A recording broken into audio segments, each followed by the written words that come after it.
तिकडचं बघा आता. अंशू होतास कुठे तू? ते माझं जरा काम होतं. अरे कारण नको सांगूस, स्टाफला मदत कर. आजी पण. अरे पण काय, जे काय आहे ना ते सोडून ते काम आणि ह्यांना मदत कर आधी जा. ठीक. ठीक आहे. अरे बापरे.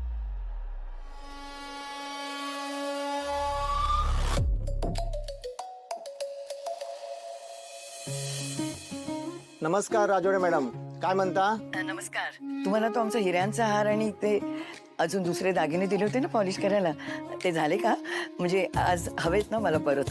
हो हो, पॉलिश करून रेडी आहेत, पण आज इथे स्टाफ कमी असल्यामुळे मी तुम्हाला डिलिव्हरी देऊ शकत नाही. ठीक आहे, मी ना बघते काय करायचं ते आणि कळवते मग तुम्हाला. ओके.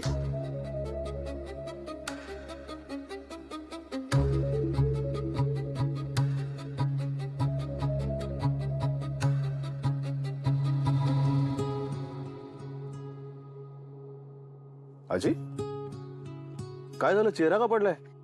काय नाही रे, सगळा घोळ घातलाय त्या ज्वेलरनी. आता काय झालं? तुमचा ना सगळा जीव त्या दागिन्यांमध्ये अडकलेला असतो, केवढा सोच असतो त्या दागिन्यांचा. तुझ्याच बायकोसाठी चाललंय सगळं, जास्त बोलू नकोस. अरे पद्धत आहे आपल्याकडची, नाही पाळायची का? कुठल्या रीती घेऊन बसतेस आजी? नको नको, सगळं तुम्ही रीतीप्रमाणे करा.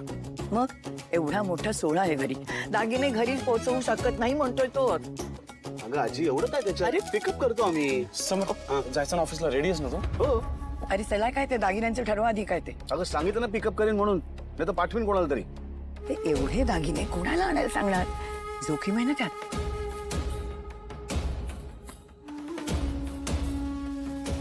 आजी मी पिकअप करू शकतो. नको, तू तुझं काम कर. आनंद, तू पिकअप करू शकशील का? हो. आई, मी काय म्हणते, अंशुमनने जायला काहीच हरकत नाही, नाही का समर? नको नको, अंशूला मी घरातली कामं सांगेन, आनंद जाईल दागिने आणायला.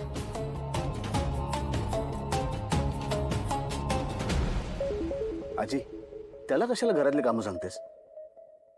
हे बघ, हा ना तुझ्या बरोबर ऑफिस मध्ये काम करत असेल, पण मी त्याला माझा दुसरा नातू समजते. पण म्हणून काय कामाला लावायचं का? आणि मी आणि दागिने एवढत असेल तर आणलंय सर, तू स्वतः कार्यक्रमाला वेळेवर पोचलास तर उपकार होतील बाबा तुझे. आजी काही खरंच आणतो मी. नाही म्हणजे आता आणि म्हणतोयस, पण मला माहितीये म्हणजे घराबाहेर पडलास नाही की सगळं विसरशील तू. आनंद तूच आणते दागिने.